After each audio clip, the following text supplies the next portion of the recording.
தூய திருமுழுக்கு யோவான் ஆலயம், கரையான் சாவடியிலிருந்து பிச்சைமணி. தந்தை, மகன், தூய ஆவியாரின் பெயராலே ஆமேன். இன்றைய இறைவசனங்கள் சீராக் ஆகமத்திலிருந்து வாசகம். பிரிவு 25, இறை சொற்றொடர்கள் 13 முதல் 17 முடிய.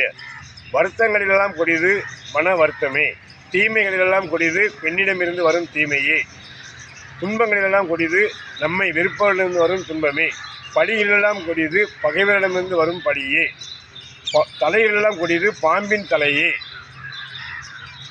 சீற்றங்களெல்லாம் கொடிது பகைவரிடமிருந்து வரும் சீற்றமே, கெட்ட மனைவியுடன் வாழ்வதை விட சிங்கத்துடனும் அரக்கப்பாம்புடனும் வாழ்வதே மேல், பெண்ணின் கெட்ட நடத்தை உடைய முகத்தை மறைக்கின்றது,